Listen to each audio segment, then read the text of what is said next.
He's like, I'll make a deal with you, Mr. Brandt. If you complete this boot camp, and if you're one of the top boots there, I'll drop you from probation, waive your balance, and let you join the military. He's like, do we have a deal? And I was like, yes, sir, we have a deal. That's what I'm talking about. Yeah. Alright, so they sent me to this boot camp place, this corrupt little place in Poteet, Texas, about 20 miles south of San Antonio, called Zero Tolerance. And there was zero tolerance at this place. The first day there was one of the worst days of my life, right? They fucking got these guys, they like held me down and shit, fucking shaved my face. They were all fucking like the newbies there, the new people. But the thing is, I was in boot camp for 64 days, but I was in jail for 2 months because part of the process is you have to go to jail first before they transfer you to the boot camp. And the judge was like, oh, well, you'll just have to be in jail for just a couple weeks, and then we'll go and transfer you over, right? And you'll be in a trustee cell, so it'll be real safe and all, right? All right, so I'm in this like trustee cell in the jail, and I'm supposed to be leaving in 2 weeks. And the trustee cell is you work, you have like an 8-hour job being a trustee, and you get 3 days for one. It's for like, you know, people with tickets or nonviolent crimes, and they put you all in the basement of the Bexar County Jail. Right, so I'm in the basement. There's like all these like magazines and books to read, and like it was like all interesting. It was very diverse, and everybody was like integrated. There wasn't any segregation like, you know, I saw on TV and shit. And it was all laid back and everything. But the thing is, I didn't really enjoy working 8 hours a day for free, considering the fact that I didn't really need 3 days for one, because I was supposedly supposed to be transferred to boot camp on a particular day, right? And so I tell that to the guy. I'm like, oh, well, I don't really want to work for free or anything because I'm supposed to leave the same day, so I don't really need to work. Like, he gets all pissed off, the guard, like, that's in charge or whatever, behind the desk. He's like, you don't want to work? We'll send you up to the top floor. You won't be working up there. Everybody's catching the chain up there. And catching the chain, what that basically means is that people are all going to prison for, like, hardcore crimes, like murder, rape, aggravated robbery, aggravated assault, whatever the fuck.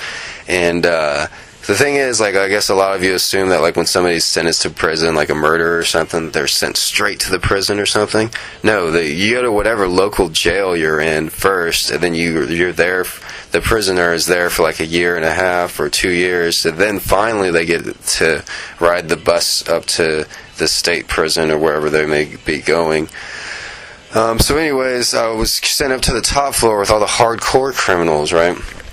Okay, I'm in this room, my first day there on the top floor, and I'm talking to my cellie, and like we're just like laying on our bunk beds, and I noticed this cellophane, and it's like half full of this white powder, and like I was so naive and fresh back then, I was like, white powder, must be some sort of cleansing material, you know. And then so I show it to my cellmate. I'm like, hey, you know, what's this? Is this yours? And he's like, oh shit. It obviously was cocaine, you know. He's like, oh, thanks, you know. I'm like, oh, I'm making friends already, you know. But anyways, the first meal was pretty hardcore because, like I said, the basement was all segregated, all blacks, white Mexicans, they all sat and ate with each other, you know.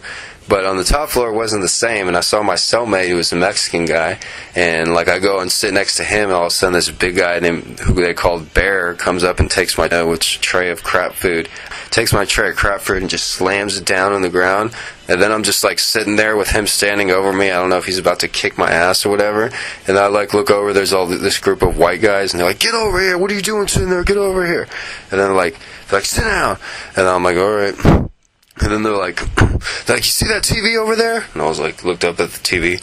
Don't look at it again. And then he's like, it's like, blacks got Mondays, Wednesdays, Fridays. Mexicans got Tuesdays, Thursdays, Saturdays. We get Sundays, you know.